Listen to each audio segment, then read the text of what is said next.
92.7 big FM சிவம். இது முழுக்க முழுக்க கதாசிரியரின் கற்பனை கதையே. இதில் வரும் கதாபாத்திரங்கள், பெயர்கள், சம்பவங்கள், ஒலிகள், சிந்தனைகள் அனைத்தும் கற்பனையே. யார் உணர்வையும் மனதையும் எந்த தரப்பினரையும் புண்படுத்தும் நோக்கத்துடன் தயாரிக்கப்பட்டதல்ல. இதில் வரும் கதையோ சம்பவமோ நிஜ வாழ்க்கையில் இடம்பெறுமாயின் அது தற்செயலானதே. பிக் எஃப்எம் இதற்கு பொறுப்பேற்காது. இது 92.7 பிக் எஃப்எம் தயாரிப்பு.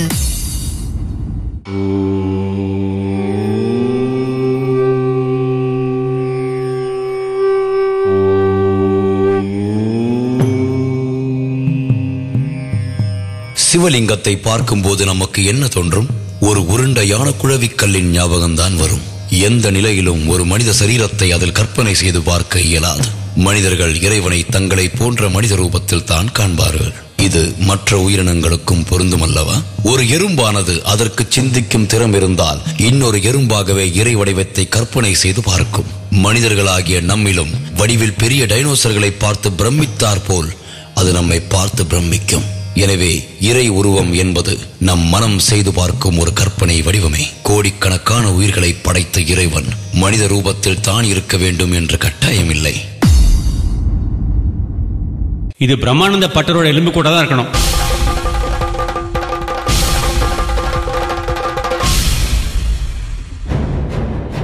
அந்த எலும்புகளையும் ருத்ராட்சங்களையும் பிரம்மானந்த பட்டரோட எலும்பு கூடுன்னு தீட்சிதர் சொன்னதும் எல்லாருமே ஆர்வமா பார்த்தாங்க. எஸ்ஐ முன் வந்து தீட்சிதர் கிட்ட, யார் சாமி அது? பிரம்மானந்த பட்டர் இந்த கோவில்ல ஊழியம் பார்த்த ஒருத்தர். இந்த நடராஜமூர்த்தியை காப்பாத்துறதுக்காக தன்னையே அர்ப்பணிச்சுண்டவர். இவரை பத்தின குறிப்பா சுவடிகளை பார்த்தேன்.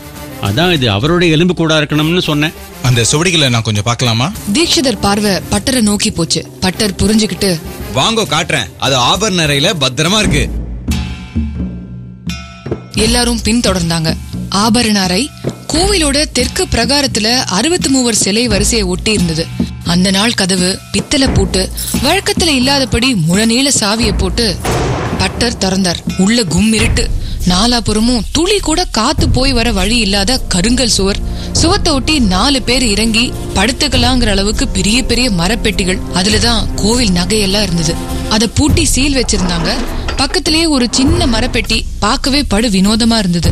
பட்டர் அதை தூக்கிட்டு வெளியே வந்தார். கூடவே கோவிலோட பேஷ்காரும் இருந்தாரு. பேஷ்காரே, நீங்களே திறந்து போலீஸ்காரர்கிட்ட காட்டுங்க. பேஷ்கார் திறக்க உள்ள எதுவுமே இல்ல. எல்லாருக்குமே ஆச்சரியம். பட்டரே, என்ன ஒண்ணுத்தையும் காணோம்? பட்டருக்கு தலை சுத்தி போச்சு. தீட்சிதரும் உள்ள கூர்மையா பார்த்து அதிர்ந்து போனார். என்ன இது மாயமா இருக்கு? இதுல தானே எல்லா ஏடுகளும் இருந்தது. பட்டர் பதறினார். எஸ்ஐ முகமே மாறி போயிருந்தது. தீட்சிதரை தான் ஒரு மாதிரி பார்த்தார். என்ன என்ன எதுக்கு என்ன அப்படி பாக்குறேன்? நீங்க தான் இந்த ஏட்டுக்கட்டை பத்தி அதிகமா பேசுனீங்க. இப்ப என்னடானா அதையவே காணோம். காணாம போற அளவுக்கு அது என்ன விலைமதிக்க முடியாத ஒரு பொருளா என்ன? அதுல சந்தேகமா என்ன? இந்த கோவிலோட வரலாறு என்ன அதுல இருக்கு? அந்த வரலாறால யாருக்கு என்ன புண்ணியம்? அப்படி இல்லை சப் இன்ஸ்பெக்டர் சார். பல 100 வருஷங்களுக்கு முன்னாடி இந்த கோவில் கஜினி முகமது படையெடுக்கும் போது சூறையாடப்பட்டிருக்கு. அந்த நேரத்தில் கோவில் பட்டரா இருந்தவர் பிரம்மானந்தர். அவரோ இந்த கோவில் விக்கிரகங்களை எப்படியாவது காப்பாற்றணும் ரொம்ப ஆசைப்பட்டார். அப்போ அவருக்கு உதவியா இருந்தவங்க 2 பேர். ஒருத்தர் வராகநந்தர், இன்னொருத்தர் சங்கரலிங்க பூபதி. வராகநந்தரோ ஒரு நெல் வியாபாரி. சங்கரலிங்க பூபதியோ இந்த மரகதலிங்கபுரத்து உட்பட பல கிராமங்களுக்கு தலையாரியா இருந்தவர். அவருடைய தலைமுறை தான் பிற்காலத்துல ஜமீன் பரம்பரையா மாறி இப்போ அவங்க வம்சாவளிகள் இருக்காங்கன்னா பாத்துக்கோங்களேன். இந்த விவரங்கள்லாம் அந்த சுவடியில இருக்கா என்ன? ஆமா, அதனாலதான் எனக்கு இவ்வளவு விஷயமும் தெரியும். அது மட்டுமல்ல, மாலி கபூர் படையெடுக்கும் போது பிரம்மானந்த பட்டர் இந்த 2 பேர் உதவியோட இந்த கோவிலோட பெரிய பொக்கிஷங்களான மரகதலிங்கத்தையும் அம்பாள் திருமேனியையும் நடராஜமூர்த்தி விக்கிரகத்தையும் எப்படியோ கொல்ல போகாம தடுத்துட்டார். அவர் அன்னைக்கு திருடு போகாம காப்பாத்தின நடராஜர் இன்னைக்கு கிடைச்சுட்டார். அதுவும் அமெரிக்காவிலிருந்து இந்த ஊருக்கு சாதாரணமா வந்த இதோ இந்த ராஜ்நாராயணால. இந்த விஷயமும் அந்த ஏட்ல இருந்தது. அப்படியா? எப்படி? கொஞ்சம் விளக்கமா சொல்ல முடியுமா? எல்லாமே பாட்டா தான் இருந்தது. உரைநடையில் எழுதுறது இந்த காலம். ஆனா அந்த காலத்துல பெரும்பாலும் பாட்டு ரூபத்தில் தான் கதைகள் செய்திகள் எல்லாமே இருந்தது. அப்படி ஒரு பாட்டில் தான் இன்னைக்கு நடராஜர் விக்கிரகம் கிடைக்கும்னு ஒரு இண்டிகேஷன் கொடுத்தது. அந்த பாட்டு கூட எனக்கு நன்னா ஞாபகம் இருக்கு. சொல்றேன் கேளு. இட்டமுடன் பாலகனும் அட்டமை நாளதில் ஆதித்தன் வானம் விட்ட வேளையில் கிட்ட வருவானே, வருவான் வசத்திலே பெருமானும் வசப்படுவானே, வசப்படும் பெருமானும் புலர்ந்திடும் காலையில் நிஜப்படுவானே. அதாவது அஷ்டமி நாள் அன்னைக்கு சூரிய அஸ்தமனத்துக்கு பிறகு பாலகனாகிய ராஜ்நாராயண் கையில கிடைக்கும். அப்படி கிடைக்கிற பெருமான் அதாவது நடராஜமூர்த்தி புலர்ந்திடும் காலையில், அதாவது மறுநாள் காலையில் நிஜப்படுவான், அதாவது எல்லாரும் பார்க்கும்படியா தெரியும்னு பொருள். இப்ப அப்படிதான் நடந்திருக்கு. தீட்சிதரோட அந்த விளக்கம் எல்லாரையும் பிரமிக்க வச்சது. அப்படின்னா அதுல மத்த விக்கிரகங்கள்லாம் எப்ப கிடைக்கும், எப்படி கிடைக்கும்னு இருக்கு. சரிதானே? 100% சரி. அப்போ அது ஒரு ரகசியம் இல்லையா? சந்தேகம் என்ன? இன்னைக்கு கிடைச்சிருக்கிற மரகத கல்லால் ஆன நடராஜமூர்த்தியே பல கோடி ரூபாய் பெறுமே. அப்படி இருக்கிறச்ச இந்த மரகத லிங்கத்தோட மதிப்பையும் அம்பாள் திருமேனி மதிப்பையும் யாராலையும் கணக்கு போடவே முடியாத. அப்படின்னா யாரோ அதை பிளான் பண்ணி தான் திட்டி இருக்கிறாங்க இல்ல? சந்தேகமே இல்ல. இல்லைன்னா இந்த பொட்டியில அந்த சுவடிகள் இருக்கணுமே. அது சரி. அப்ப இந்த சுவடிகள்ல இந்த ரகசியங்கள் எழுதினது யாரு? எழுதினது 4 காலமும் தெரிஞ்ச ஒரு சித்தர். வெளிப்பார்வைக்கு ஒரு ஜோதிடரா தெரிஞ்ச அவர் இந்த கோவிலுக்கு வந்த போது குருடா இருந்ததாகவும், இங்க வந்து இந்த மரகதலிங்க சுவாமிகிட்ட பிரார்த்தனை பண்ணிட்டு அதனால கண் பார்வை வந்ததாகவும், அதுக்கப்புறமா இந்த கோவிலை விட்டு வெளியே போகாம இங்கேயே தங்கி இந்த ஊர்லயே வாழ்ந்து மறைஞ்சதா கேள்வி. அவர் தான் இந்த மனுஷாளுக்கு ஜாதக பலன் எழுதுற மாதிரி இந்த கோவிலுக்கு உண்டான கால பலன்களை எழுதி வச்சார். அவர் எழுதினத இந்த கோவில் நிர்வாகிகளும் பத்திரமா ஒரு பொட்டியில போட்டு வச்சு பாதுகாத்து வந்தா. ஆனா என்ன ஒண்ணு, அப்ப இருந்த அவளுக்கெல்லாம் இந்த சுவடிகளோட மதிப்பே தெரியலையா, இல்ல இதெல்லாம் அவ படிச்சே பாக்கலையாங்கிறதெல்லாம் விடை தெரியாத கேள்விகள். அந்த பொட்டி காலப்போக்குல இந்த கோவில் சுரங்கப்பாதைக்கு எப்படி போச்சுன்னு தெரியாது. சமீபத்துல இந்த கோவிலை புதுப்பிச்சு கும்பாபிஷேகம் பண்ண திட்டமிட்ட போதான் அங்க இருக்கிற ஒரு சுரங்கப்பாதை தெரிய வந்து அதுல போய் பார்த்தப்போ இந்த பெட்டி கிடைச்சது. நான் தான் முதல்ல திறந்தே பார்த்தேன். தீட்சிதர் ஒரு வழியா எல்லா விவரங்களையும் சொல்லி முடித்தார். கூட்டத்துல எல்லாருமே வாயை பிளந்து கேட்டுட்டு இருந்தாங்க. குறிப்பா ராஜ் ஆச்சரியத்தோட உச்சியில இருந்தான். சரி, இந்த ரூம் சாவி யார்கிட்ட இருக்கும்? பேஷ்கார் முன் வந்து, அது எப்பயும் தர்மகர்த்தா தணிகாச்சலம் பிள்ளையோட பீரோக்குள்ள தான் இருக்கும். அவர் எங்கேயாச்சும் வெளியூர் போறாருன்னா பீரோ சாவியை என்கிட்ட கொடுத்துட்டு போவார். ஓகே, இப்போ மிஸ்டர் தணிகாச்சலம் எங்க? அவர் மகளுக்கு வரன் பார்க்க மாயாவர் வரைக்கும் போயிருக்காரு. அப்போ அவர் வந்தா இந்த ஏடு எங்க போச்சுன்றது தெரிய வருமா? அப்படிதான் இப்ப நினைக்க வேண்டியிருக்கு. எப்படி நினைச்சாலும் சரி, அது ரொம்ப முக்கியமான சுவடிகள். ஏன்னா அதுலதான் அடுத்து அம்பாள் விக்கிரகமும் மரகதலிங்கமும் எப்போ எங்க எப்படி கிடைக்குங்கிற குறிப்புகள்லாம் இருந்தது. அதனால இந்த சுவடிகள் கண்டிப்பா கண்டுபிடிக்கப்பட்டே ஆகணும். தீட்சிதர் கண்டிப்போட சொல்ல எஸ்ஐயோட பார்வை தன்னோட நின்னுகிட்டு இருந்த ஏட்டு வரதமுத்துவ பார்த்தார்.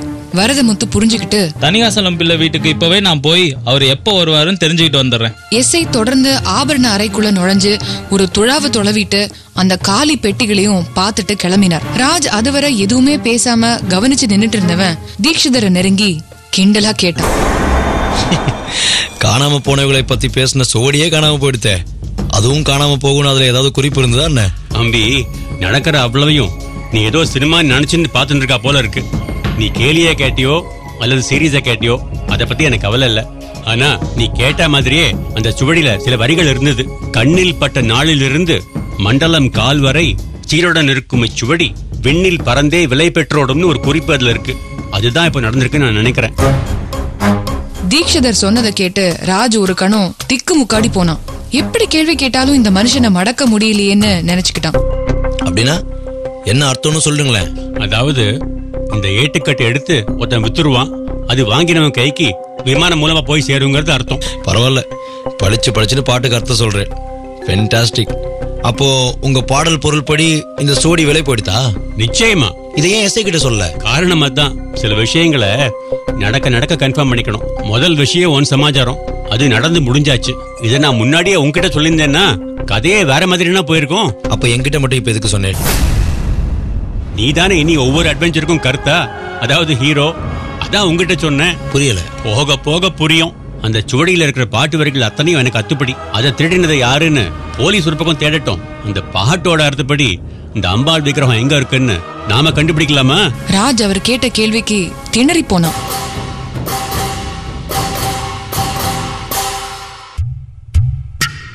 தீட்சிதர் சொல்ல வேண்டியதெல்லாம் சொல்லிட்டு ராஜ பார்த்தார். அவன் முகத்துல தீவிர சிந்தனை. என்னப்பா ராஜ்நாராயணா, ஊருக்கு திரும்பி போறதுதான் உன் முடிவா இல்ல? இத பாருங்க மிஸ்டர் தீட்சிதர், நான் இந்த ஊர்ல இருந்தா பாரதி ஞாபகத்தை தவிர்க்க முடியாது. அவ்வளவு என்ன பார்க்க வருவா. இது என் அத்தையும் பேருக்கும் பிடிக்காது. வீணா ரசாபாசமாகும். அவசியமா சொல்லுங்க. உனக்கு ஒரு விஷயம் தெரியுமோ? சொன்னதானே தெரியும். இப்போ ஓம் நமச்சிவாயான்னு ஒரு தடவை சொன்னாலே பண்ண பாவெல்லாம் போயிடுறதுப்பா. ஆனா அதுல ஒரு சூட்சமும் இருக்கு. அதை எந்த அளவுக்கு ஆத்ம பாவத்தோடையும் பக்தியோடையும் சொல்றோங்கிறத அந்த சூட்சமும். இப்ப இதுக்கும் நான் ஊரை விட்டு போறதை பத்தி சொன்னதுக்கும் என்னங்க சம்பந்தம்? சொல்றேன். இப்போ ஓம் நமச்சிவாயான்னு ஆத்ம பாவத்தோடையும் பக்தியோடையும் எத்தனை பேரால சொல்ல முடியுமோ முடியாதோங்கிறதுனால தான் இன்னும் பல விதிமுறைகளை வச்சிருக்கா. அதுல ஒரு முக்கியமான விஷயம் பிரதோஷத்தின் போது அந்த ஈஸ்வரனை தரிசனம் பண்றது. யோ மிஸ்டர் தீட்சிதர், ஏன் இப்படி நான் கேட்காத கேள்விக்கெல்லாம் பதில் சொல்லி டைமை வேஸ்ட் பண்றேன்? பொறுமை ராஜநாராயணா. இந்த பிரதோஷ தரிசனமும் பல தோஷங்களை போக்கக்கூடியது. குறிப்பா சனி பிரதோஷ தரிசனம் ஒரு வருஷம் முழுக்க சிவாலயத்துக்கு போய் அந்த ஈஸ்வரனை தரிசனம் செஞ்ச பலனை தரக்கூடியது. தீட்சிதர் தொடர்ந்துகிட்டே போக ராஜ் நெளிய ஆரம்பிச்சான். Stop it. கத்தாத. காரணம் இல்லாம இதெல்லாம் நான் உங்ககிட்ட சொல்லல. இப்போ ஓம் நமச்சிவாயான்னு நாம பாராயணமும் பண்ணாம பிரதோஷத்துக்கு கோவிலுக்கும் போகாம உட்கார்ந்த இடத்துல இருந்தே சிவாநகரம் கிடைக்கிறதுக்கு ஒரு சந்தர்ப்பம் இருக்கு. உதாரணத்துக்கு ஒரு சிவன் கோவில் கட்ட ஒரு கைப்பிடி அளவு மண் வாங்கி தரதா கூட இருக்கலாம். அந்த ஒரு சிறிய செயலே பல தலைமுறைக்கு நம்ம கூட வந்து காப்பாத்தும்னு சாஸ்திரங்கள் சொல்றது. ஆனா நீ பண்றதோ அதோட பெரிய காரியம். அதாவது ஒரு தொலைஞ்சு போன அர்ச்சர மூர்த்தியை கண்டுபிடிச்சு அது திரும்ப பூஜைகளுக்கான வழி பண்றேன். அது உன்னோட அத்தனை தோஷத்தையும் போக்கிடுது. தீட்சிதர் சுத்தி வளைச்சு ஒரு இடத்துக்கு வர மாதிரி தான் தெரிஞ்சது. அதனால இப்போ அத்திமேர் என்கிட்ட கேட்டா நீ பாரதியை கல்யாணம் பண்ணிக்கிறதுல ஒரு தோஷம் இல்லைன்னு அடிச்சு சொல்லுவனே. அது மட்டும் இல்ல, என் மனசுல இருக்கிற அந்த ஏட்டுகளோட குறிப்புப்படி நீ புத்திசாலித்தனமா நடந்துட்டு அந்த மத்த 2 விக்கிரகங்களையும் கண்டுபிடிச்சு கொடுத்தேன்னா அந்த புண்ணியமும் உனக்கு பல தலைமுறைக்கு கை கொடுக்குமே. தீட்சிதர் முடிக்க ராஜுக்கு சிரிப்பா வந்தது. ஐயோ, எதுக்கு சிரிக்கிற ராஜநாராயணா? சிரிக்காம என்ன பண்ண? நடராஜ விக்கிரகத்தை நான் கண்டுபிடிக்கணும்னு கண்டுபிடிக்கலங்க. ஒளிய போன இடத்துல கண்ணுல பட்டது. அதுக்கே தோஷம் போயிடுத்து. அது இதுன்னு நீங்க சொல்றது ஆச்சரியமா இருக்குங்க. சரி போட்டோம், ஒரு வாதத்துக்காக அதை நான் ஒத்துக்கிறேன்னு வைங்க. மத்த 2 விக்கிரகங்களும் நீங்க சொல்றதும் அதையும் நான் தான் கண்டுபிடிக்கணும்னு சொல்றதும் ஒண்ணுமே புரியலைங்க எனக்கு. ஏடுகளை பத்தி சொன்னேன். நாஸ்டாடாம் எழுதி வச்சு நடக்கிற மாதிரி அதுவும் நடக்கிறதா சொன்னேன். அதை சிலர் திருடிட்டு போயிட்டதாகவும் சொன்னேன். இருந்தும் உங்க மனசுல அது அப்படியே மனப்பாடமா இருக்கும்போது அந்த ஏட்டுல சொல்லி இருக்கிறதுபடி நீங்களே மத்த 2 விக்கிரகங்களை கண்டுபிடிக்கலாமே. என்னையே துணை கூப்பிடுறேன். அதெல்லாம் உண்மைனா நீங்களே அதை கண்டுபிடிக்கலாம்ல. நான் அடிப்படையில தெய்வ நம்பிக்கை இல்லாத ஒருத்தன். அதுக்காக நம்பிக்கை உள்ளவாள முட்டாளனோ மூடர்களோ சொல்றவங்க கிடையாதுங்க. என் போக்கே வேற. இப்படிப்பட்ட என்னால எப்படிங்க உங்களுக்கு உதவி செய்ய முடியும்? ராஜ் கேள்வியா அடுக்கினான். அப்ப ஏடுகள் சொல்றத நீ நம்பல, அப்படித்தானே? ஆமா. அது பொய்ங்கிறது உன் அபிப்பிராயம் இல்லையா? என்னோட கருத்து தான். நாளைக்கு என்ன நடக்கும்னு யாராலையுமே சொல்ல முடியாதுங்க. அப்படி பார்த்தா அது பொய்யா தான் இருந்தாகணும். அப்ப அதை நம்பி ஒருத்தன் அதையே திருடி போயிருக்கானே, அதுக்கு என்ன சொல்ற? பாவம், அவன் ஏமாற போறான். அதுல சொன்னபடி நடராஜ விக்கிரகத்தை நீ கண்டுபிடிச்சு கொடுத்திய, அது அப்படின்னு நீங்க தான் சொல்றேன்.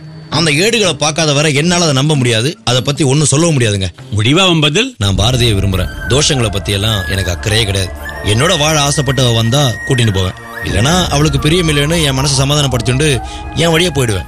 அவ்வளவுதான். அப்போ ஊரை விட்டு போறதா உன் முடிவா? நான் அமெரிக்கால வேலை பார்க்கிற ஒரு சாஃப்ட்வேர் இன்ஜினியர் தீட்சிதரே. இந்த ஊருக்கு ஜஸ்ட் ஒரு சேஞ்சுக்காகவும் பாரதிக்காகவும் தான் வந்தேன். வந்த வேலை முடிஞ்சா கிளம்புறதான நியாயம். சரிப்பா, உன்னால முடிஞ்சா நீ பரப்பிட்டுக்கோ. முடிந்தால்னா? தீட்சிதர் ஒரு வரியில சொன்ன பதில்ல 1000 அர்த்தங்கள் அடங்கி இருந்தது.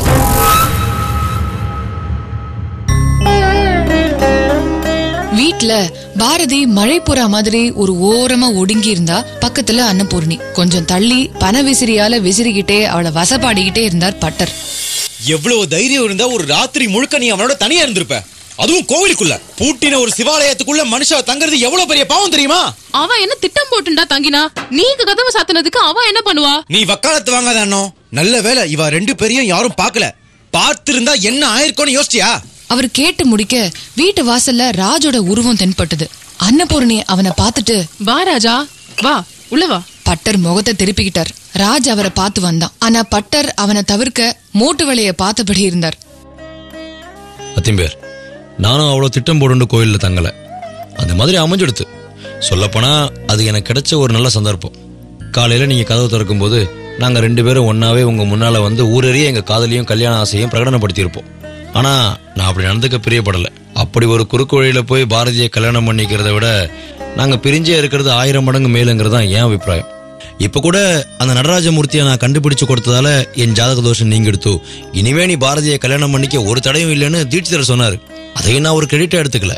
2 பேருக்கு நடுவுல கல்யாணம்ன்ற ஒண்ணு நடந்தா அவ 2 பேருக்கும் பரஸ்பரம் பிடிச்சிருக்கணும். எங்க கிட்ட அது இருக்கு. இப்ப இந்த ஊரை விட்டே கிளம்பிட்டு இருக்கேன்.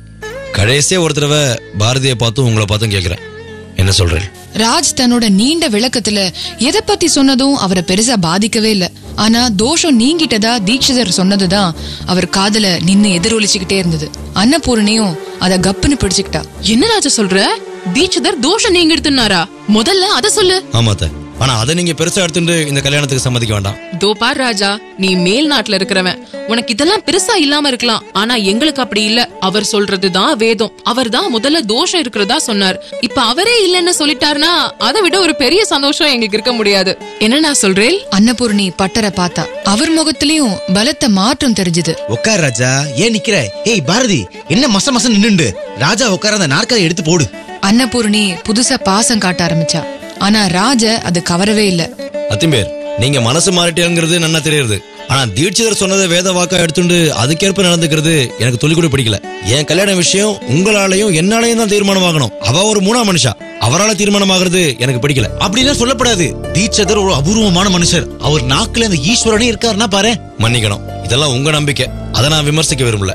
என் வரையில அவர் ஒரு சாதாரண மனுஷா, அவ்வளவுதான். சரி, நீ இப்ப என்னதான் சொல்ல வர? அதான் சொன்னேனே, அவர் ஒரு சாதாரண மனுஷன். ஏடு பலன்னு அவர் சொல்றதெல்லாம் ரொம்ப டூ மச். இதை இன்னைக்கு நான் மதிக்க ஆரம்பிச்சா நாளைக்கு வேற ஏதாவது சொல்லுவாரு, அதையும் கேட்க வேண்டியிருக்கும். என்னால முடியாது. அதனால மன்னிச்சுடுங்க. அவரு சொன்னாரேங்கிறதுக்காக நீங்க சம்மதிக்க வேண்டாம். அவர் மேல உனக்கு ஏன் இத்தனை வெறுப்பு? வெறுப்பெல்லாம் ஒண்ணும் இல்ல. அவர் எனக்கு அடைக்கலம் கொடுத்து உதவி செஞ்சார். ஆனா புத்திய நம்பாம தோஷம் ஜாதகம்னு அவர் பேசுறதும் ஏடு சொல்றது அதன்படிதான் எல்லாம் நடக்கிறதுங்கிறதும் முட்டாள்தனமா எனக்கு படுறது. அப்ப நீ அதெல்லாம் பொய்யுங்கிறியா? நிச்சயமா.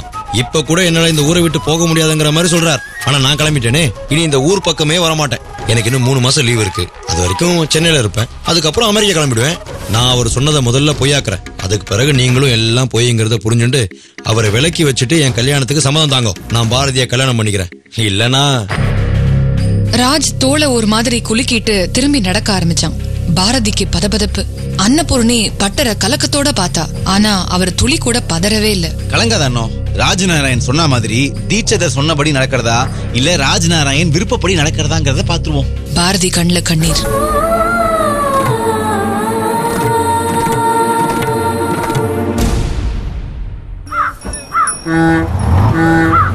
மினி பஸ் தயாரா இருந்தது. தன்னோட பெரிய சூட்கேஸோட ஏறி உட்காந்துக்கிட்டான் ராஜ். சில நிமிஷத்திலேயே அது நீடாமங்கலத்தை நோக்கி போக ஆரம்பிச்சது. அங்கிருந்து தஞ்சாவூருக்கு போனா பஸ் மாறி போய்க்கலாம். வெளியே வயல்வெளிய பார்த்தபடி ஒரு வாக்மேனை காதுல மாட்டிக்கிட்டு ராஜ்நாராயணன் உட்காந்துட்டு இருந்தான். மினி பஸ்ஸும் புழுதிய கிளப்பியபடி ஓடிக்கிட்டு இருந்துச்சு. அவனும் கண்ணை மூடிக்கிட்டு வாக்மேன்ல பாட்டை ரசிச்சுக்கிட்டே இருந்தான். அப்போ துப்பாக்கி தோட்டா சத்தம்.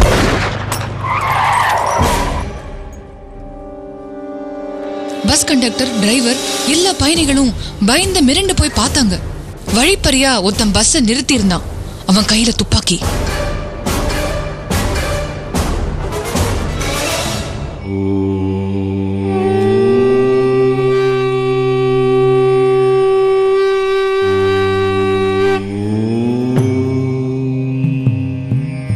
எந்த ஒரு சிவாலயத்திற்கு சென்றாலும் கருவறைக்கு நேர் பின்னே பிரகாரத்தை வலம் வருகையில் ஒரு லிங்க ஸ்தூபியையும் அதன் நடுவில் சிவபெருமானின் திவ்ய சுரூபத்தையும் நாம் பார்க்கலாம். லிங்கோத்பவர் என்றழைக்கப்படும் அந்த ஸ்தூபி உருவமானது பிரம்மனும் நாரணனும் சிவனின் அடிமுடி தேடிச் சென்று அதை அடைய முடியாத கதையை கூறுவதாகும். அதாவது லிங்கோத்பவர் ஆதியும் அந்தமும் மற்றவர். இன்றும் காத்தலும் படைத்தலும் உலகில் ஒரு தொடர்கதையாக நிகழ்ந்தபடி இருக்க காரணமான ஒரு மூர்த்தியும் கூட.